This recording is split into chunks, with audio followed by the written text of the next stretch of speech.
Bonjour à tous, bonjour à toutes, bienvenue dans Tailgate, le podcast 100% foot US des équipes de The Playoff, de retour pour parler de la première division et du football américain en France en général, puisque une nouvelle journée de championnat s'est déroulée. C'était la 7e journée de D1 qui s'est déroulée tout ce week-end. On va en parler comme d'habitude, on va débriefer ça avec Jean. Salut mon Jean, comment ça va? Salut Flav, salut à toutes et à tous. Je suis très heureux à nouveau d'être avec vous cette semaine. On va débriefer ça avec notre ami des Grizzlies catalans, Mathias. Salut Mathias, comment tu vas? Salut Sarah, merci de m'inviter à nouveau. Toujours un plaisir d'être là. Bah maintenant t'es plus invité, t'es résident.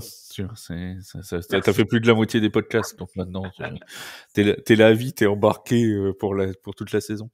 Juste avant de commencer ce podcast, je voudrais avoir une pensée pour Julien qui n'est pas avec nous aujourd'hui puisqu'il a subi la perte de son papa, et on voudrait dédier cette émission évidemment à Julien qui vit des moments difficiles. Donc voilà, une grosse pensée pour lui, pour ses proches, et qu'il n'oublie pas qu'on est à ses côtés, bien évidemment, dans cette épreuve difficile. Juste avant aussi de parler de la 7e journée de D1, vous le savez, ce podcast Tailgate est là aussi pour parler de l'actualité du football américain, et parfois l'actualité n'est pas toujours très joyeuse.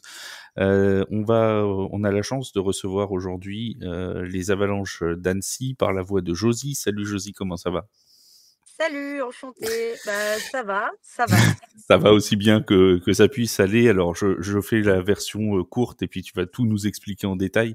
Vous avez sans doute vu sur les réseaux sociaux, parce que ça a été partagé par de très très nombreux comptes, que les Avalanches d'Annecy ont donc été victimes d'un incendie. C'était en fin de semaine dernière, si je dis pas de bêtises. L'incendie notamment de leur local qui a ruiné donc tout le matériel qui était présent. Déjà, présente-nous un petit peu, Josie, qui sont les Avalanches d'Annecy pour ceux qui ne connaissent pas forcément le club. Alors, les Avalanches d'Annecy, c'est un vieux club, mais un petit club. On a été ouvert en 2005 et depuis, on tient la route. Et là, cette année, on a fait pas mal de choses. On a restructuré un peu le club, changé de bureau, et du coup, on a ouvert pas mal de sections, des sections enfants. On a mis un peu en avant le flag aussi, et on a fait surtout un partenariat avec un lycée qui fait de nous le premier club en France à proposer à partir de septembre prochain des horaires aménagés de football américain. Donc voilà, on essaye un petit peu de développer, on est un club un peu familial qui essaye de développer au max dans la région le football américain. Et donc ce club qui a plein de projets et plein de très beaux projets a donc subi cet incendie, un incendie qui en plus est volontaire, hein, je dis pas de bêtises. C'est tout à fait ça, c'est volontaire. Alors de manière évidente, je peux pas donner trop de détails sur ce qui s'est passé, mais Parce on que sait l'enquête que est en cours, je suppose. exactement, voilà, mais on sait que c'est volontaire, donc on y a mis le feu simplement, et puis tout ce qu'il y avait dedans a été perdu. Il nous reste plus rien. On a montré les photos, les vidéos sur les réseaux. C'est pour paraphraser notre head coach, on a pris un petit tacle au niveau de la gorge. C'est très très très très dur, et je vous invite à aller regarder évidemment sur les réseaux sociaux des Avalanches d'Annecy ces photos, ces vidéos qui sont horribles, hein, parce que quel que soit le club, ça fait partie de la grande famille du foot américain, et c'est ce que je disais à Josie en message avant de la recevoir, c'est que dans ces moments-là, il faut montrer de la solidarité, parce que c'est quelque chose qui peut arriver à peu près n'importe quel club, malheureusement. Voilà, ça fait partie des choses, et c'est pas pire, mais c'est peut-être encore plus difficile quand il s'agit d'un tout petit club, parce que c'est déjà pas simple depuis la période Covid de s'en sortir, avec les manques de subventions, avec tout ça, et là tu te retrouves en plus à devoir. Alors est-ce que tu peux nous, sans forcément chiffrer, mais nous dire à peu près ce qui a été perdu dans ce local? Alors, on a perdu, en fait, on a déjà perdu tout le matériel événementiel. C'est ça, on n'y pense pas toujours. Tout le monde pense tout de suite aux casques et aux épaulières, mais c'est pas forcément. Des fois, c'est pas ce qu'il y a de plus cher non plus. Donc, on a perdu tout le matériel événementiel, tout ce qui nous permettait j'en perds mon latin, de faire des événements, d'aller se présenter sur des événements comme les Vitales, ce genre de choses, nos bannières, nos flyers, voilà, tout ce genre de choses, les machines, des trucs à la con, des machines à hot dog, voilà, tout ça, c'est perdu. On a perdu aussi beaucoup de matériel, donc casque, épaulière, enfant. On a perdu nos balles, on a perdu nos flags, on a perdu tout le matos de drill. Les sacs, les cônes, enfin voilà, tout ça en fait, c'était ce qu'il y avait dans notre chalet et c'est parti en fumée. En fait, à part, nos maillots qui, heureusement étaient au lavage, et notre matériel, de j'en perds de nouveau mon latin, je suis désolée. Pas de souci. Je réfléchis pendant que je parle. On avait nos maillots et une partie de petit matériel. Voilà, on avait gardé 3 ballons cuir, je crois, qui devaient être préparés pour la compète flag après. En fait, on a perdu beaucoup de choses. Et On a perdu plus c'est qu'on en dur a de gardé. quantifier. Ouais, il y en a plus de perdus que de gardés, c'est ça Ouais, en fait, qui est c'est ça. l'essentiel. On a gardé c'est ça que je cherchais, le matériel de location qui était chez les joueurs. Voilà, le matériel adulte, qui par chance, est sauf en grande partie. C'est surtout, voilà, les matos de drill, les matos événementiels, les matos pour les enfants qui ont, le plus subi.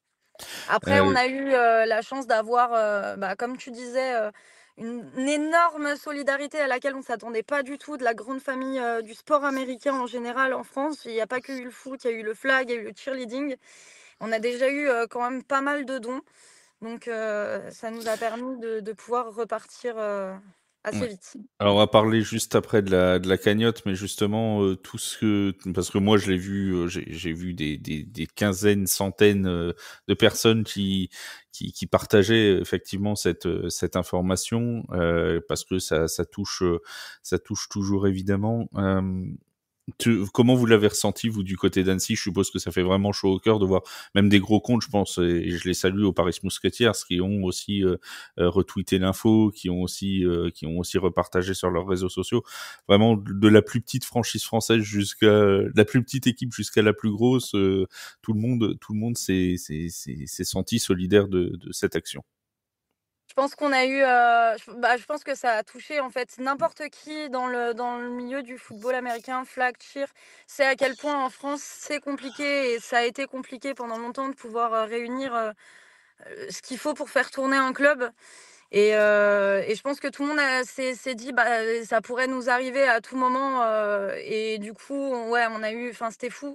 Bah, pour le coup, je m'occupe de la com, du club et je m'attendais pas à ça, en fait.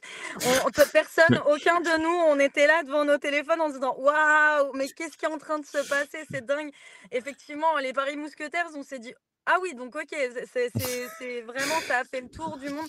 C'est allé jusqu'aux États-Unis, c'est allé jusqu'en Croatie, enfin, c'est vraiment, et tout le monde a participé à la cagnotte, tout le monde a poussé les gens vraiment dans le bon sens. Tout le monde nous a envoyé des messages de fous en disant que, certains se sentaient vraiment concernés. Ils étaient écœurés, ils étaient désespérés. Enfin, ouais, ça nous a fait chaud au cœur sans un mauvais jeu de mots, du coup.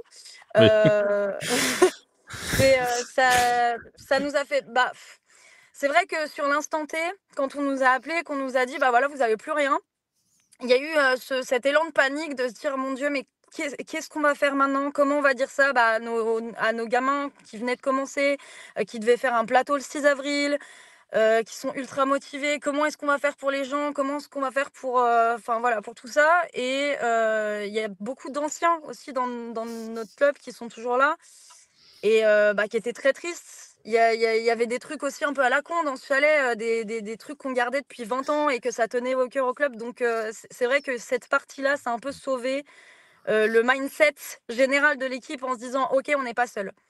Ouais. C'est cool, on va pouvoir avancer comme ça en se disant qu'on n'est pas seul». On n'est jamais seul dans le monde du foot US. C'est ça qui est bien, hein, mon C'est Mathias? ça, Et c'était un beau Ah, vraiment. message. On m'avait, je ne sais plus quel joueur des Paris Musketeers, il m'excusera, m'avait dit, on est adversaires sur le terrain, mais amis en dehors. Voilà, c'est Ah bah c'est c'est on un peu ça. on a une petite rivalité avec une équipe du coin et ça a été les premiers à repartager, etc. Parce que sur le fond, c'est exactement ça et c'est ce qu'on s'est dit aussi.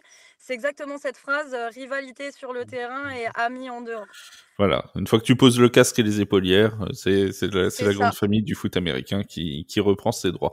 Alors, exactement. Josie, est-ce que tu peux nous parler un petit peu de cette cagnotte qui a été du coup mise en place pour vous aider? Parce que si les gens qui nous écoutent ont envie de vous aider, c'est encore possible, je suppose. Et nous, chez The Playoff, on partagera bien évidemment les liens de la cagnotte sur le descriptif du podcast pour que chacun puisse aider à sa hauteur. Hein. Encore une fois, c'est une phrase un peu bateau, mais le plus petit des dons peut aider. On sait que c'est pas facile pour tout le bon monde et pour beaucoup de gens dans le monde actuellement et en France, mais même 5, même 10 euros, ça peut quand même aider. Ça peut quand même aider le club. Donc n'hésitez vraiment pas, si vous le pouvez, à donner. Explique-nous un peu cette cagnotte du coup.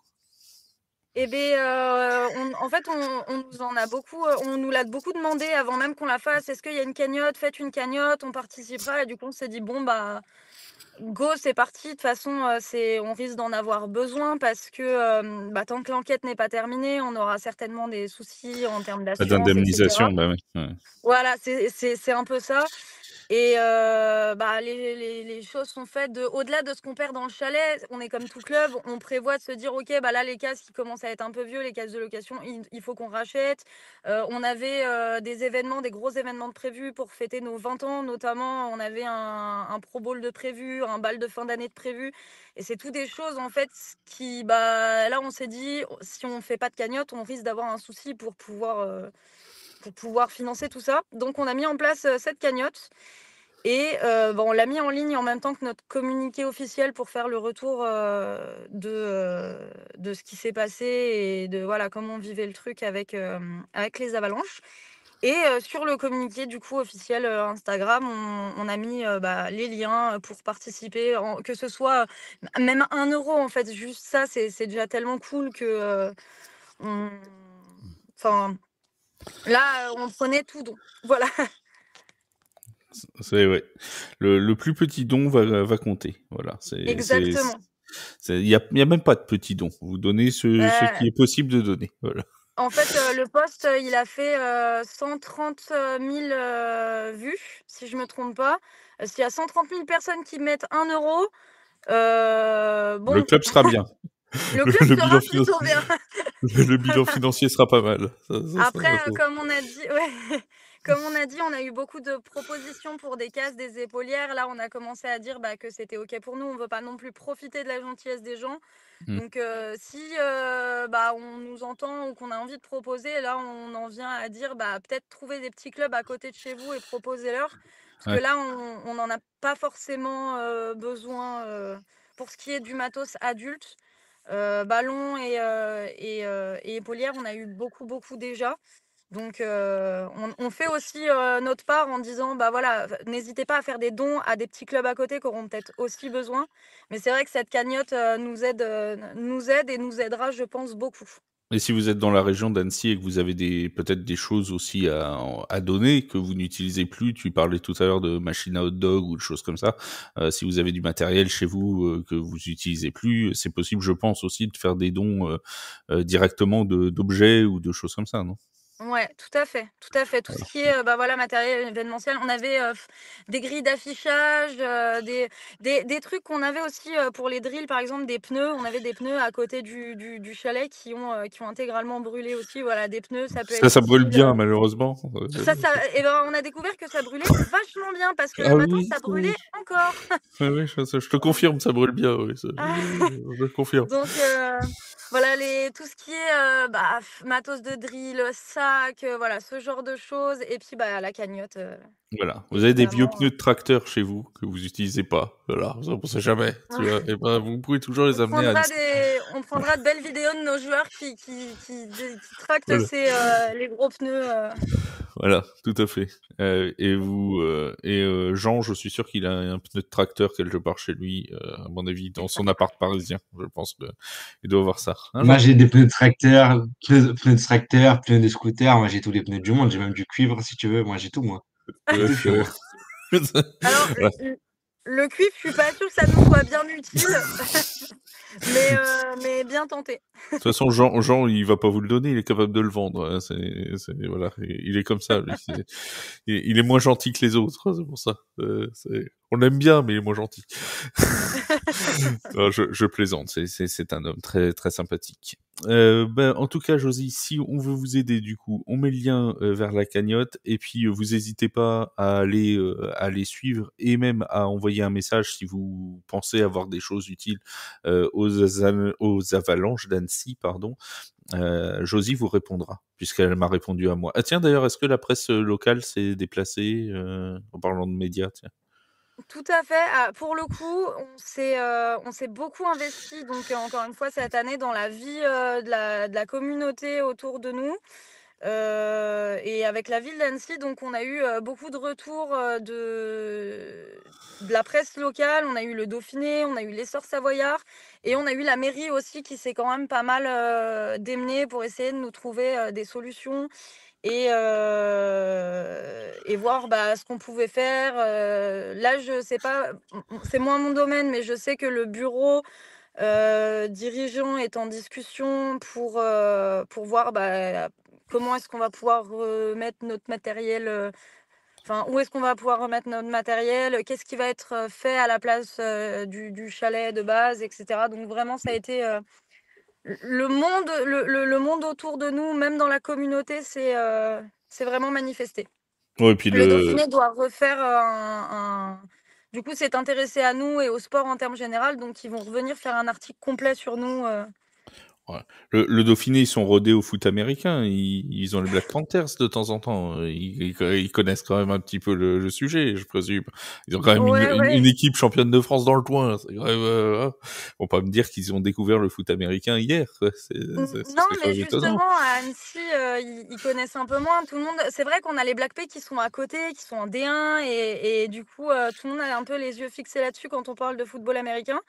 Et du coup, ils connaissent un peu moins les Avalanches d'Annecy, Les mais autres.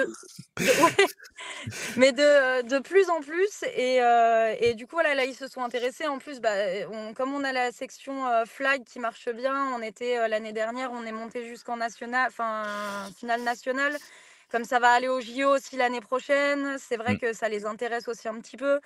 Donc voilà, ils ont été intéressés au-delà de l'incendie, et du coup, ils vont refaire un article sur nous.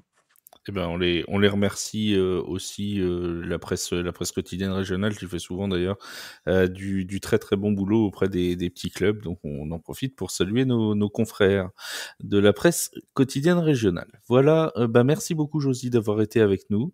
Ça nous a fait très plaisir. Et écoute, si tu reviendras dans le podcast un de ces jours pour nous donner des nouvelles, pour nous dire comment ça se reconstruit, ou alors on vous invitera autour du championnat de France, qui d'ailleurs la finale se tient à Chambéry. Ça reste Tout à fait. bon, voilà, dans le coin, si j'ose dire. Enfin, c'est moins loin que de chez moi, quoi. En tout cas, c'est déjà ça. Donc voilà, tu viendras nous donner quelques nouvelles de la reconstruction de ces avalanches d'Annecy. Et Et un grand merci d'avoir été avec nous. Un merci à vous surtout de nous avoir invités, de nous avoir donné parole, de partager la cagnotte. Et puis, Ça nous fait plaisir. sans problème aucun, de toute façon, on vous écoute, on vous suit. Donc, c'est gentil. Et on se croira certainement chez les Aigles de Chambéry. Tout à fait. Voilà, tout à fait. On ira à Chambéry pour la finale du championnat de France. Merci beaucoup, Josie, et à très vite, du coup. Et un grand bonjour à tout le monde à Annecy. Alors, les amis, la 7e journée de D1, parce que il y a la 7e journée de D1 quand même aussi. Hein, on adore les Avalanches d'Annecy, mais il faut quand même qu'on parle aussi de la 7e journée, qui a été riche en émotions. Chers amis, Jean, Mathias. Alors, Jean, t'étais pas parti en vadrouille cette semaine? Eh ben non, T'es pas parti en vadrouille. T'es resté On n'évoquera pas les raisons, les gens concernés Non. le savent, mais non, Non, malheureusement. non, tu es resté sagement au chaud dans la tour The Playoff, autrement dit dans ton appart. Voilà, c'est une tour toute petite. Autrement dit, au C'est Crous, une toute petite tour. dans mon Crous, je C'est une restais. mini tour. Qu'est-ce que vous voulez, c'est comme ça. On va commencer par la conférence Nord. Les Léopards de Rouen qui ont battu les Cougars de Saint-Ouen-l'Aumône. Alors c'était un peu le match pour éviter de se faire peur pour le maintien. Victoire nette sans bavure, 35-12. Ça a été un peu lent à démarrer, mais dès que les Léopards ont vraiment pris le lead, que ce soit défensivement ou offensivement, parce qu'il y a eu pas mal d'interceptions en deuxième quart-temps, puis après ils ont mis, je crois, 21 points dans le deuxième quart-temps, 28-0 à la mi-temps. Déjà le match était plié. C'est exactement ça. C'est ça que c'est sur ça que j'allais rebondir. 28-0 à la mi-temps avec une interception produite, ou plutôt récupérée, un jeu de passe efficace, très bon match de Noah Caro.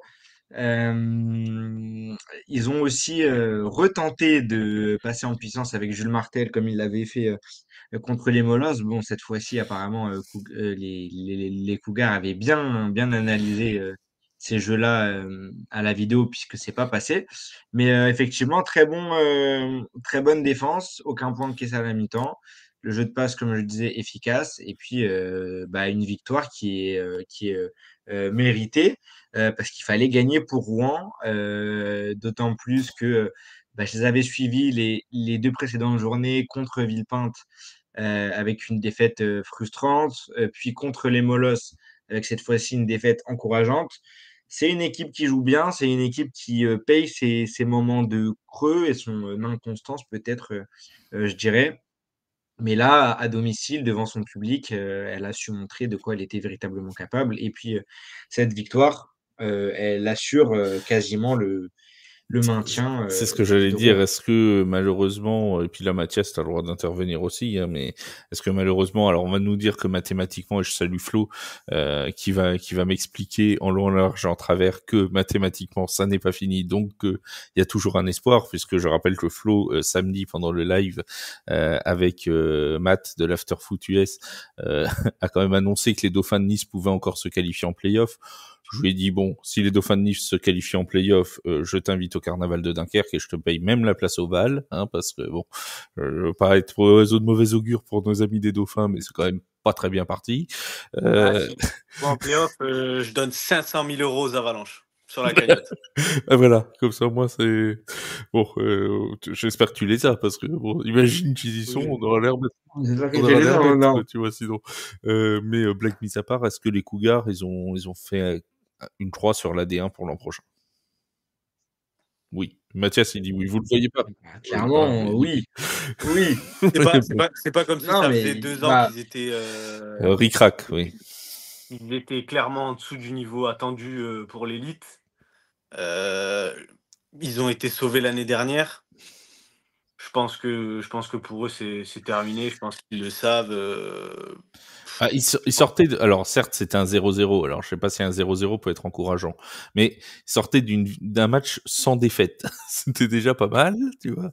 On sentait qu'il y avait du mieux, et là bon, tu prends 23 points d'écart contre une équipe qui est censée être celle contre qui tu joues le maintien.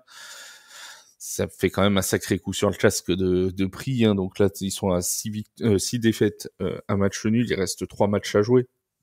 Sachant que Rouen maintenant 2 victoires d'avance sur eux, il faudrait vraiment un exploit, et qu'il leur reste à jouer de mémoire les Black Panthers et le Flash. Ça me semble vraiment au bord de l'exploit historique pour que les Cougars se maintiennent en D1. Le seul moyen pour qu'ils se maintiennent, je pense, c'est que ce soit comme l'année dernière et qu'il y ait quelqu'un des deux qui monte pas, quoi. Ouais, C'est la seule solution. je ne vais pas m'avancer sur les contrats d'objectifs. Je laisserai ça à la Fédération française, qui nous expliquera un jour s'il y a des. Mais d'après ce que j'en sais, d'après les infos que j'en ai, bon, on va partir du principe que les personnes qui finissent derrière sont pour l'instant reléguées. Voilà, on va pas. Oui, c'est ce que j'ai cru comprendre aussi. Honnêtement, je ne sais pas. J'avoue que les contrats d'objectifs, j'y comprends pas tout. Donc, Donc, bon, Mathias nous expliquera un jour s'il a Oui, compris s'il vous quelque plaît. chose. Mais, Oui. mais voilà. Mais c'est très clairement. Et puis, je suis pas dans les comptes de la Fédé pour savoir qui est en position de monter ou pas. Donc, pour l'instant, on va partir du principe que ceux qui finissent derniers doivent être relégués en D1, et puis ça va simplifier les calculs. Les Black Panthers de Thonon-les-Bains, eux, seront loin d'être relégués en fin de saison. 56-18 face aux Diables Rouges. J'ai envie de dire une journée au travail pour les Black Panthers de Thonon-les-Bains. Une belle journée, comme d'habitude, hein, quand ils jouent chez eux, tout va bien. On met 50 points à tout le monde, on se balade. C'est sympa hein, d'aller voir un match du côté de Thonon cette année. Généralement, tu vois du spectacle. Bon, t'as souvent de la pluie ces derniers temps, mais tu vois du spectacle, c'est déjà ça de prix. Ouais. 56 points. Alors, ça avait bien démarré pour les Diables Rouges qui ont marqué en premier. Et puis, derrière, ils ont pris une avalanche, mais cette fois, c'était pas d'Annecy, c'était de Thonon. Ouais, bah là c'est une sacrée avalanche qui se sont pris. D'ailleurs, ça tombe bien qu'on enchaîne Cougar et Black Pay parce que c'est mon match de ce week-end. Donc Bon, je vous ramènerai peut-être Ah bon alors ça, c'est une première nouvelle parce que moi qui suis bah, responsable des accrètes, je croyais que t'allais nulle part ce week-end. Donc, tu vois, c'est bon. Bah. non, d'après le planning que tu m'as envoyé, il me semble que Mais ce dimanche. c'était l'époque où tu travaillais encore le dimanche. Ah, bah oui. Oh, oui. Eh ben oui, on ça a a changé. changé. Ah, donc j'ai Tu plus restes chez d'accueil toi. finalement. Tu restes Donc chez toi. j'apprends en direct que j'ai Et pas voilà, c'est d'accueil. ça. Il vient... Ah bah super, deuxième semaine de Vous suite où je voyez reste chez comment moi. il l'a vu, comment il vient de l'apprendre en live. Bon bah donc ce week-end, C'est bon bah bon. donc ce week-end apparemment je vais nulle part et il y aura mes fans qui auront pas de Voilà. vidéo. Tant pis. Ils viendront à la porte de Non mais ton du coup bah appartement ouais pour frapper, t'inquiète pas. c'est Ils viendront te réclamer à corps et à cri. Jean, non, Jean, j'espère une pas. coupe de cheveux, Jean. J'espère pas. Libérez Jean. Libérez Jean. C'est le pas là. Ouais. Ah non mais du coup pour revenir au match, C'est le sujet. effectivement tu l'as dit les Diables Rouges qui inscrivent le premier TD et puis après ben pas mal de plaquages manqués. Une certaine forme d'impuissance aussi en défense parce que, ben, comme tu l'as dit, les Black Pay ils mettent 50 pions à tous les matchs et donc j'ai eu le sentiment que Villepinte était dépassé en défense comme en attaque et notamment dans le troisième quart-temps, il me semble, où il y a une course plein axe qui se termine en TD sans que le running back soit touché. Donc voilà, et on pourrait quand même noter que le seul point positif, pourrait-on dire, de cette rencontre côté Villepinte, c'est la connexion entre Badis et Hugo Schwartz qui demeure être assez efficace. J'ai l'impression que les deux arrivent à bien se comprendre et à bien se trouver. Donc voilà, et puis ben, en face, José Tabora qui joue super bien. Une défense qui a réussi à bien museler le jeu des Diables Rouges. Et puis bah, Adel Bafdil, toujours aussi performant en D'ailleurs, retour de comme par plaque. hasard, le réveil des Black Panthers vient de qui? Adel Bafdil. Oh bah ça nous surprend. C'est incroyable. Aurait pu-t-on le deviner? Ça va, hop, comme par hasard. Mathias, pour toi, rapidement, est-ce que les Black Panthers sont la meilleure équipe de D1 actuellement? Oui, clairement. Et je pense qu'ils sont en train de forger une petite dynastie. Je les vois pas. Oui, cette année c'est sûr. Je pense que les années qui vont suivre aussi, ils vont garder un peu de leur superbe, même s'il y a des départs. Et je pense qu'ils ont tout ce qu'il faut pour performer. On le voit aussi même en Europe, avec la Coupe d'Europe, etc.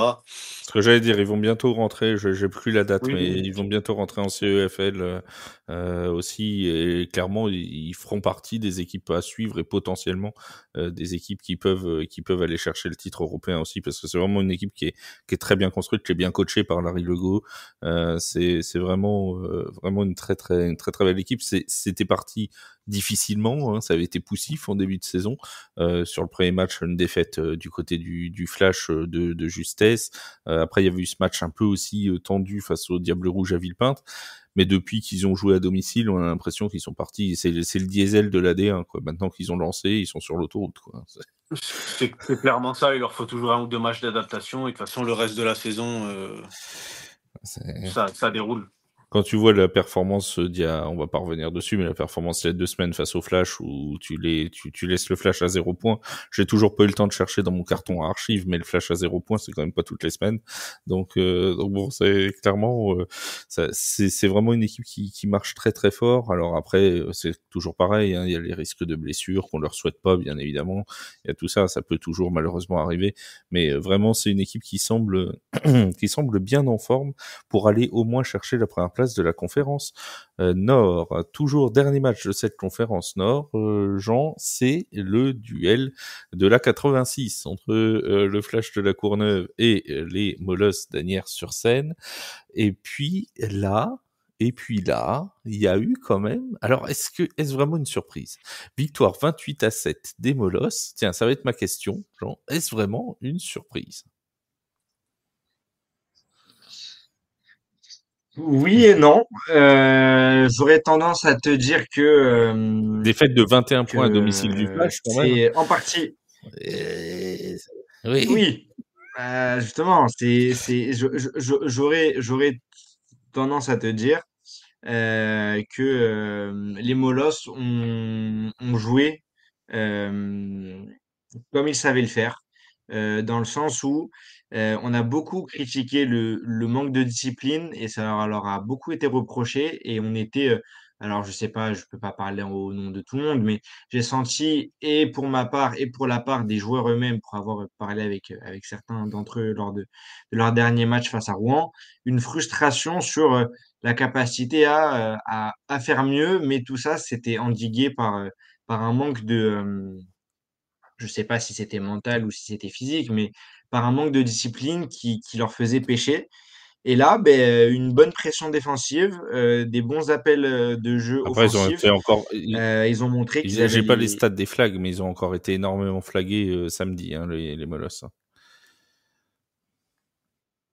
Mais il y a quand même eu, je trouve, hein, il me semble que c'était les commentateurs qui disaient ça aussi, qu'ils avaient quand même été plutôt disciplinés par rapport à d'habitude. Et en tout cas, moi, j'ai senti que il y a à aucun moment, même s'ils avaient un peu d'avance, à aucun moment ils ont baissé le pied. Alors après, il faut dire que au début du quatrième quart-temps, il y avait que un TD d'écart. Il y avait 14-7 pour les Molosses. Et puis, il a fallu un pick six et un arrachement Un pick de six, c'est balles un pour fumble que tout six, comme disait se Brice décante. Jacques, André Coquin. Voilà, Que tout se voilà, décante, ouais. le fameux fumble six. Et en tout cas, tiens, ça va nous permettre de parler un peu de la défense des Molosses parce que effectivement, c'est la défense qui a fait tourner le match. 14 points marqués par la défense.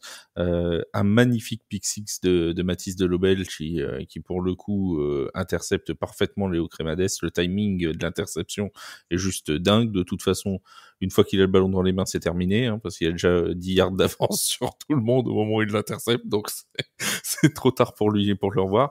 Et Brian Joubert, non pas le patineur artistique, hein, rien à voir. Brian Joubert, le vétéran des Molosses qui arrache le ballon.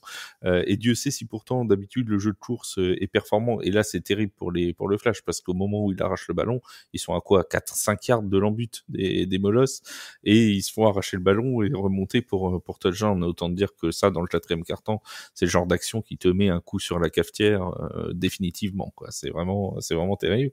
Et 28-7, il y a quand même une petite inquiétude à avoir du côté de l'attaque du Flash, non? Parce que là, on est à 7 points marqués sur les 2 dernières semaines. Et au-delà de ça, si je peux me permettre, j'ai regardé Mais un petit peu. permets-toi. Et il y a quand même l'attaque des Molosses qui ont converti, je crois, 3 ou 4 quatrième down. Ouais. Je crois à un moment, c'est une 3e et 17 ou une 4e et 17, je crois qu'ils arrivent à convertir. Ouais. Et ça, pour le moral de l'équipe adverse, franchement, en tant que joueur, c'est compliqué, hein. Quand l'équipe adverse, elle arrive à compléter des distances aussi énormes en 4e, ça met un sacré coup au moral, hein. Surtout quand on court après le score. Il me semble qu'il y a aussi eu 2 ou 3 conversions à 2 points qui sont passées pour rattraper les petites erreurs je crois qu'il y en a extra 2, point, ouais. quelque chose de, enfin, un domaine dans lequel on a un spécialiste avec nous ce soir. Mais, C'est pas moi, mais hein, en tout c'est pas cas, moi. Après, ça, après, c'était on va aussi, m'accuser d'envoyer des balles perdues. Moi, j'y c'était suis aussi, pour rien, Non, hein. pas de problème, pas de problème. J'ai rien dit. c'était aussi une sacrée prouesse de la part c'était aussi une sacrée prouesse de la part des Molos et de Brodjan, de convertir ces Et conversions à n'empêche 2 que points. tout est relancé dans le classement. Alors, on disait depuis le début de la saison qu'il y avait clairement 2 championnats en Conférence Nord, un championnat pour la première place, un championnat pour la relégation. C'est encore plus vrai après cette 7e semaine de compétition, puisqu'on a 3 équipes qui sont au moins avec 5 victoires, et ensuite il faut aller chercher à 2 victoires, donc autant dire que ça se resserrera sans doute pas d'ici la fin de saison. Mais n'empêche que le Flash pourrait potentiellement finir 3e de la Conférence Nord. C'est de moins en moins improbable, et bah ça t'emmène quand même sur un tour de wildcard qui est potentiellement compliqué et piégeux du côté de la Conférence Sud, quoi. Donc c'est Bah, pas... à l'heure actuelle, si le classement reste comme ça, le Flash descendrait à Toulouse Ouais, et Marseille monterait chez les Molos. chez les Molosses, ouais. Alors le Marseille-Molos, ce serait pas piqué des hannetons. On en parlera, tiens, on va faire un petit débat rapide en fin d'émission, je le garde sous la semelle. On en parle juste après avoir fait les débriefs des matchs de la Conférence Sud, puisque le Sud jouait aussi avec, là encore, un match choc pour la première place de la Conférence Sud entre les Iron Mask de Cannes et les Ours de Toulouse. Là aussi, même score que pour le Flash Molos, 28-7, et un petit peu dans la même physionomie, à savoir les Toulousains qui marquent en premier, et derrière, le chaud Yanis Paulin. Clairement, les Ours font une super entame. Ils marquent le premier touchdown. Et puis, il faut rappeler que les Ours, comme les Iron Mask, étaient invaincus avant le début de cette rencontre. Donc, outre la possibilité d'un match nul, il y aurait forcément une équipe qui compterait sa première défaite ce jour-là. Et puis, eh ben, après la bonne entame des Ours, il y a eu un petit peu, il y a eu la défense qui a sorti les griffes, mais trop de drops. Et puis en face, ben, tu l'as dit, Yanis Paulin qui est toujours aussi fort que personne n'arrive à arrêter. Et Ah, et Jean, Yanis Paulin, ça l'a coupé, Jean. Dis-moi, Non, puis il a, c'est il a figé, j'ai le sur sentiment, les... j'ai eu le Ah, pardon. sentiment que Non, on t'entendait plus, mon Jean, c'est pour ça que j'ai j'étais en train figé. de meubler, mais... Oui, t'avais Ah figé, non! mais rien, Ah juste 20 punaise! secondes. Ah 20 non! secondes. 20 Aïe secondes. aïe aïe! Juste 20 T'es moins, secondes. Moi, je t'es- ferai toute la prise de parole alors. t'es moins efficace que Yanis Paulin quand il essaye de transpercer les défenses, tu vois. Toi, t'as figé, lui, il fige pas, lui, ouais, il y va, quoi, Ah, tu c'est vois. vrai. Non, mais du coup, je disais que c'était un duel d'invaincus et que Toulouse avait très bien démarré avec le premier touchdown et que ensuite, eh ben, il y avait eu trop de drops de leur part et que malheureusement, ben, en fait, c'était Yanis Paulin et que le très bon travail de bloc de la part de Cannes a fait qu'il était tout simplement inarrêtable. Et même si Toulouse pouvait anticiper que c'était lui qui allait recevoir la balle, le jeu de course est tellement bien rodé du côté des Iron Mask que c'est tout simplement, on peut pas lutter. Enfin, ils n'avaient pas les armes pour lutter en tout cas. T'arrives à l'arrêter une fois, 2 fois, et puis généralement la 3e, ça finit par passer. Et puis quand c'est pas lui, c'est d'autres, hein, parce que voilà, dans l'attaque de Cannes, il y a de quoi faire quand même. Il y a du beau matériel. Est-ce que pour toi, alors Yanis Paulin, on rappelle, c'est 4 touchdowns, hein, samedi. D'ailleurs, c'est les 4 de l'équipe. Hein, c'est un quadruplé. C'est magnifique. Et ils auraient pu tout faire convertir à 2 points, histoire qu'ils marquent tous les points de l'équipe. Mais même pas. Ils y sont allés de manière plus classique. Non, mais voilà, j'ai pas ces yards encore à la course, mais ça doit être encore astronomique. Hein, donc on aura ça avec, je pense qu'il sera MVP offensif de la semaine de la fédération. Je veux pas trahir de secret parce que je ne le sais pas moi-même, mais je pense que ce sera le cas. Est-ce que pour toi c'est le meilleur joueur de D1 actuellement, Mathias? à son poste en tant que Français, oui, clairement. Ouais. Clairement. Ouais. Il est parti pour être Déjà, MVP. ce qui est fou, c'est que malgré le fait qu'on puisse étudier l'équipe de Cannes grâce à Eudel, qu'on puisse les scouter, etc., ce qui est dingue, c'est que même si on reconnaît des jeux, qu'on arrive à bien les défendre, lui, il va sortir ce cut, il va sauter au-dessus d'un joueur, il va aller à l'impact. Et en fait, c'est vraiment un joueur qui arrive à créer du jeu. Et comme l'équipe de Cannes après suit derrière et s'adapte aussi à ce joueur-là, bah, ils en font une machine à gagner des yards, à aller marquer des touchdowns. Et c'est ça qui est vraiment fou, c'est le fait que ce soit quand même majoritairement toujours les mêmes jeux. Ils arrivent quand même à les dérouler à la perfection et à écraser des fois certains murs défensifs et à aller gratter ce qu'ils ont à gratter. Ouais, clairement, ils ont frappé un grand coup parce que là, 6 victoires, 0 défaite, mais surtout une victoire à l'extérieur chez une autre équipe invaincue, ça commence quand même à poser les personnages pour cette conférence sud. Yanis Paulin qui d'ailleurs sera logiquement, s'il n'y a pas de contretemps, notre invité du podcast la semaine prochaine. Donc voilà, il sera avec nous, on pourra discuter avec lui de tout ça, de sa saison et de sa magnifique saison à Cannes, puisqu'il nous a fait l'immense plaisir de nous envoyer un petit message pour demander, pour se mettre d'accord. Il pouvait pas être avec nous cette semaine, donc il sera avec nous la semaine prochaine. Voilà. Et Nous surtout l'attendons que de pied ferme. sur ce match, il a tous les honneurs parce que ils n'ont pas tourné comme ils font d'habitude avec le deuxième running back qui est Phileas Pasqualini qui était Ouais. blessé. Mm. Donc il a vraiment pris beaucoup plus de reps et il est quand même allé jusqu'au bout et il a fait un très très gros match. On lui souhaite juste de pas on l'espère vraiment qu'il se laissera pas, que l'enchaînement des matchs ne va pas physiquement lui porter préjudice à un moment. Parce Oui, que, voilà, qui se repose la semaine prochaine et voilà, qui fais revient. un petit dodo, Yanis, et puis reviens-nous la semaine prochaine. Non, la semaine d'après, reviens la semaine d'après. T'embête pas pour la semaine prochaine, c'est pas la peine d'être là. Mathias te demande de ne pas venir. On te fera un mot d'absence, Yanis, y a pas de souci. Blue Stars de Marseille 26, Argonautes d'Aix-en-Provence 12.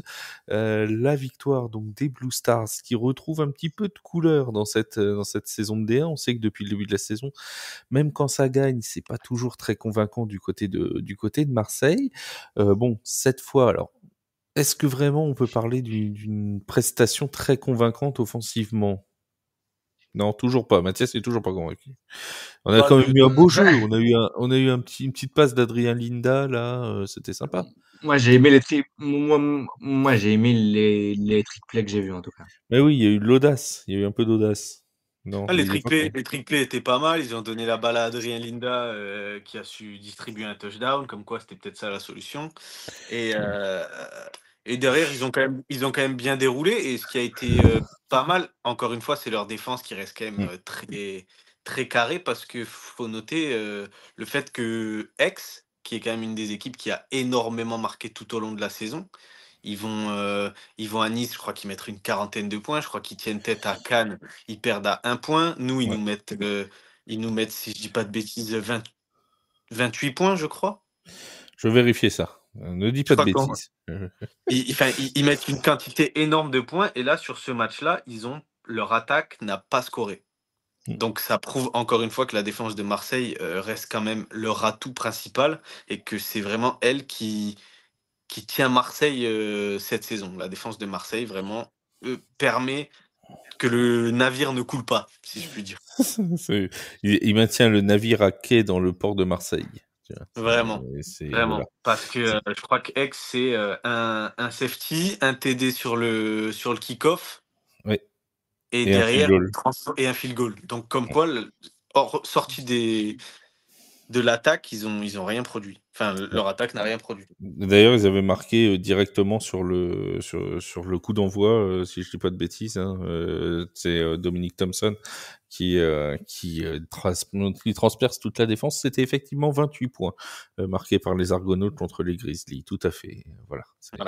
Comme ça, et depuis le début de la saison, je vais reprendre le petit classement. Donc, eux, ils ont que 5 matchs de jouer et c'est la deuxième meilleure attaque de la conférence sud avec 136 points de marquer déjà en 5 matchs. Donc, ça pose là aussi quelques bases. Toi, Jean, rassuré par Marseille ou pas plus que ça? Non, il y a du mieux quand même, 26 moi, en points fait, marqués. non, ouais, mais en fait, moi, je suis quelqu'un qui est vu Marseille on va dire un peu à son apogée sur les saisons précédentes. T'es un fan de Marseille déjà en foot, alors déjà tu vas pas être objectif.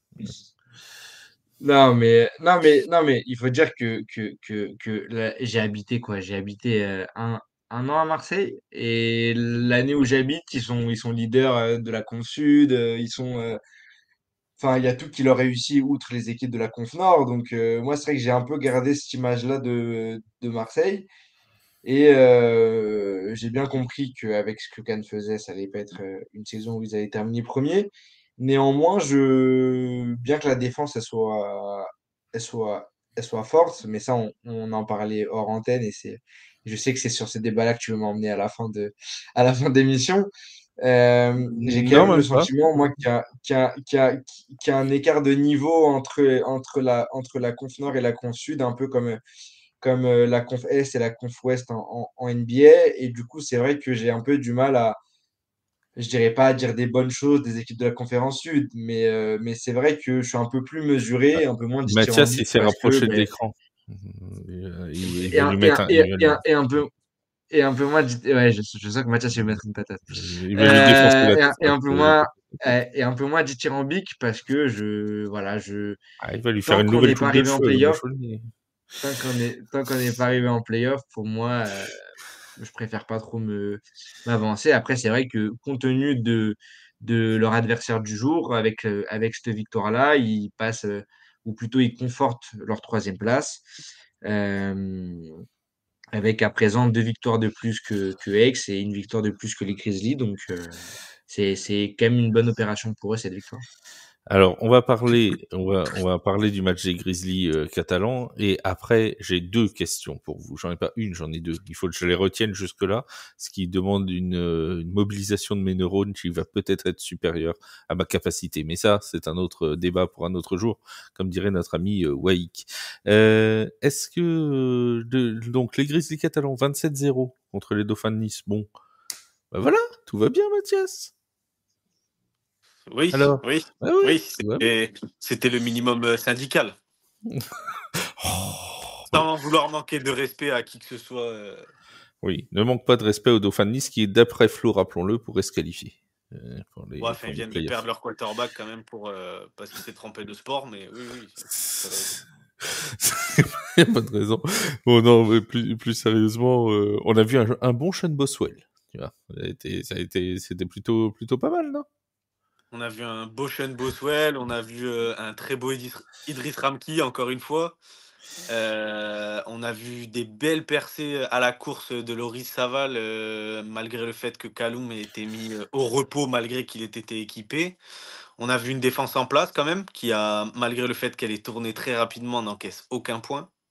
Alors qu'on s'est retrouvé avec quand même les backups très rapidement sur le terrain. Donc ça a apporté du bon. Ça a apporté du bon, ça a permis de faire tourner, ça a permis de faire rentrer des jeux pas spécialement joués.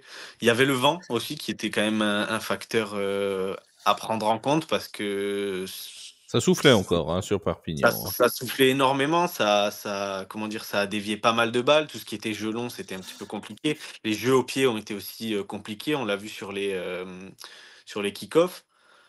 Et voilà, mais bon, on est assez rassuré par le score. C'est ce qu'on attendait, c'est ce qu'on avait prévu.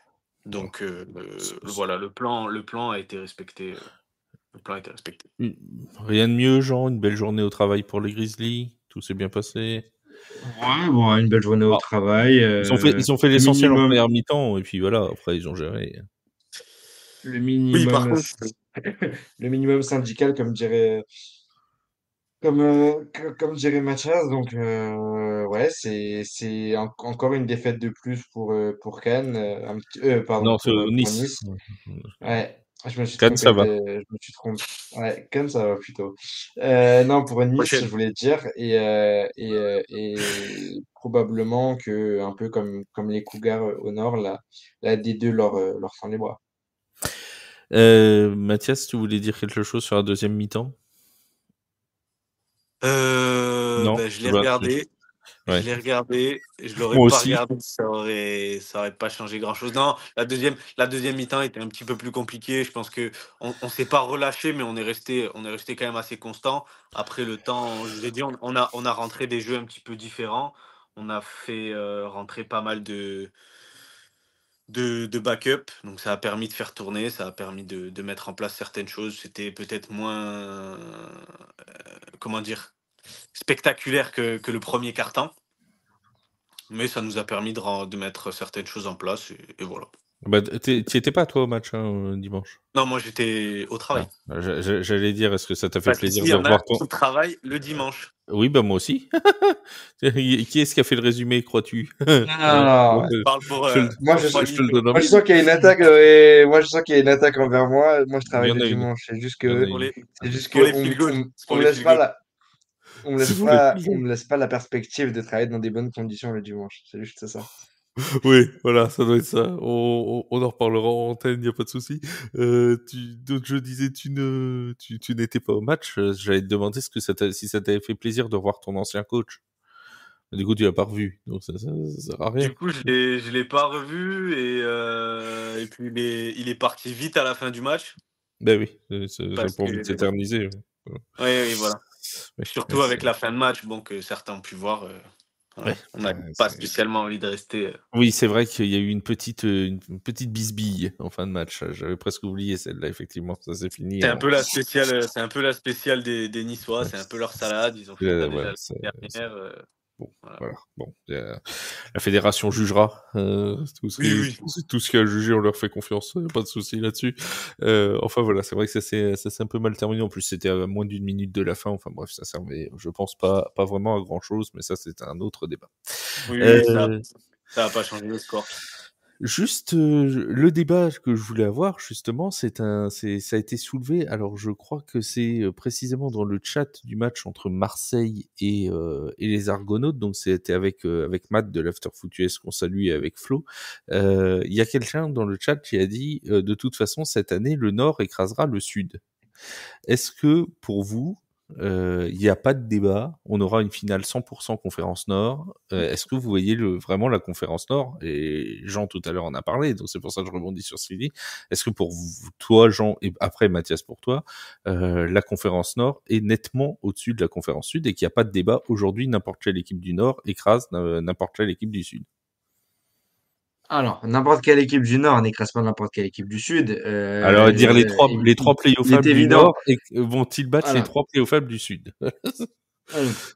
Alors, si on prend les 3 premiers de chaque conférence, sur le papier, oui.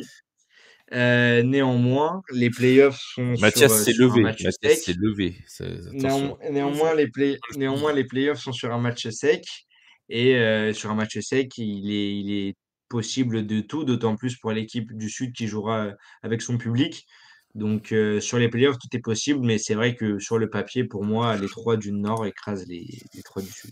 Donc tu vois les Iron Mask moins forts que les Molosses, que les Black P et que le Flash. Oui, oui. Très bien. C'est ton avis, nous le respectons. Mathias, ton avis? Non, je suis pas spécialement d'accord. Je pense que les Iron Mask peuvent aller titiller le Flash, voire même les battre sans problème. Parce que les playoffs, ça reste quand même une autre mentalité. C'est des matchs où on se donne à 100%. On lève pas le pied parce que c'est des matchs. La saison peut s'arrêter après ces matchs-là, donc je vois bien les Iron Mask pouvoir battre clairement le Flash.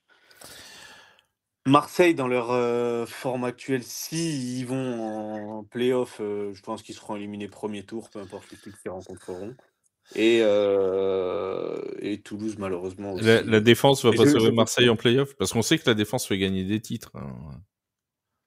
Oui, mais de toute façon, Marseille n'ira pas. C'est un peu le problème de Marseille. Je pense que ça restera. Voilà. Voilà, là, on va Il y a- retrouver il y a- l'ancienne il- animosité Grizzly Blue Stars. Non, voilà. non, pas du tout. Mais il y a des étoiles qu'ils n'auront pas, quoi. Voilà. Voilà. Ça peut pas, ils peuvent pas s'en empêcher, ces deux-là. Ouais. Mais c'est pareil, tu parles avec Matt de l'Afterfoot, il va forcément mettre un taquet contre les Grizzlies à un moment. Voilà. C'est Non, comme j'ai rien contre les Marseillais, comme on dit sur le terrain. Il se passe ce qui se passe sur le terrain. En dehors, il y a des gens qu'on connaît. C'est les copains. Pas tous, mais ça reste quand même les copains. Mais vraiment, je pense, pour en revenir au débat, je pense que les Iron Mask, c'est l'année où ils peuvent vraiment battre une équipe du Nord. Je pense que par contre, le titre restera au Nord. Ouais. Voilà. Si aujourd'hui tu mets un favori, c'est les Black P. Bah oui, clairement. Clairement. Jean aussi, Black J'ai P. hésité avec les Cougars, mais je pense que je mets quand même les Black P devant. Non, sur un, On sur devrait un, faire un sur un, cougar de fin de sur Nice, un, histoire de régler le problème. sur un match, peut-être que les Molosses peuvent aller les chercher. Peut-être que le Flash peut prendre sa revanche. Maintenant, dans l'état actuel, si on fait un power ranking, oui, c'est les Black P qui sont favoris, clair et net. D'ailleurs, dans le power ranking de l'Afterfoot US, c'est les Black P qui sont en tête. Eh oui. Et coïncidence, je ne le crois pas. Dernière question qui m'intéresse au plus haut point, mon cher Mathias, c'est de savoir si à ce moment de la saison, tu vois soit Marseille se qualifier, soit les Grizzlies, soit les deux, et donc de fait, probablement Toulouse ne pas se qualifier. Est-ce que pour toi, les Grizzlies ou Marseille, y en aura-t-il un qui va rester en dehors des playoffs? Oui. C'est simple. Nous, la mentalité, c'est que là, chaque match, ce sera une finale. On va jouer chaque match comme si c'était une finale. Le moindre faux pas nous éliminera de la course au playoff, je pense. Parce qu'il reste à Marseille Nice, qui est quand même pas le match qui sera le plus compliqué. Il me semble qu'ils ont déjà fait Cannes aller-retour. Il leur reste que Toulouse, il me semble. Oui, Ils ont déjà validé leur ticket face à nous. Toulouse, c'est la semaine prochaine, ouais. Voilà. Il leur reste. Je pense qu'ils vont perdre contre Toulouse. Si les Toulousains décident d'attraper des ballons, on n'est toujours pas à l'abri de ça. Mais honnêtement, j'y crois encore pour les Grizzlies. Mais le moindre faux pas des Grizzlies qualifiera les Marseillais. Du côté des Grizzlies, il reste Iron Mask, Ours et Argonaut à jouer. Alors, il y a encore un match en retard aussi de la deuxième journée. On rejoue Nice chez eux. Vous rejouez Nice, ouais, c'est ça. Parce que c'est vrai qu'il y a toujours des matchs en retard dans la conférence sud, des matchs qui se jouent bientôt. D'ailleurs, je crois qu'il y a un certain, c'est le 13 avril, si je dis pas de bêtises. Donc ça va bientôt se jouer. Juste avant de refermer le podcast, on va donner le programme de la prochaine semaine, une semaine qui sera ce samedi et ce dimanche. Donc comme ça au moins ça va aller assez rapidement. Qui commence donc le samedi 5 avril à 19h, le Flash de la Courneuve qui reçoit les Léopards de Rouen dans la conférence Nord. À 20h, les Molosses reçoivent les Diables Rouges de Villepinte. Et à 14h, le dimanche 6, le match où du coup Jean n'ira pas, les Cougars qui reçoivent les Black Panthers. C'est dommage, il devait aller voir les champions de France en titre, mais comme il ne travaille pas le dimanche, il ne pourra pas y aller. Voilà, c'est ainsi que est faite la vie. Du côté de la conférence sud, 19h samedi, les Argonautes qui reçoivent les Dauphins de Nice. À 20h, les Blue Stars qui reçoivent les Ours. Et à 13h dimanche, les Iron Mask qui reçoivent les Grizzlies catalans. Je remercie une nouvelle fois les Grizzlies catalans et les Iron Mask de jouer un dimanche pour m'éviter évidemment des problèmes au niveau des yeux, à faire 4 résumés à la fois, puisque mes pauvres petits yeux de personnes qui atteignent bientôt les 40 ans commencent à souffrir. Et c'est pas la Fédé qui m'arrange sur ce point-là, puisqu'ils mettent 50 matchs à la fois. Merci Guillaume. On salue tous ceux on remercie tous ceux qui nous écoutent. On salue comme d'habitude l'Afterfoot, on salue Bijak, on salue Waïk, on salue bref tous ceux qui aiment la D1. On se retrouve pour la NFL dès demain. Avec un podcast NFL, il y aura Seb, il y aura Vince, il y aura Yaya, on parlera notamment du cas Aaron Rodgers, va-t-il signer chez les Steelers si ce n'est pas fait dans la nuit, si c'est fait, comme ça au moins on parlera de sa signature. On parlera aussi des Bills de Buffalo qui ont fait le choix de prolonger beaucoup de joueurs, et on parlera de l'internationalisation de la NFL avec un possible match prochainement du côté d'Abu Dhabi ou du côté de la Nouvelle-Zélande. Est-ce que c'est une bonne chose? Nous en parlerons demain dans le podcast NFL. Merci beaucoup Mathias, merci Jean d'avoir été là. On remercie encore une fois Josie des Avalanches d'Annecy qui a été là pendant le début du podcast, et on vous invite bien évidemment à partager et à donner à la cagnotte pour nos amis des Avalanches. Merci à tous les deux et on se dit à la semaine prochaine. Salut tout le monde.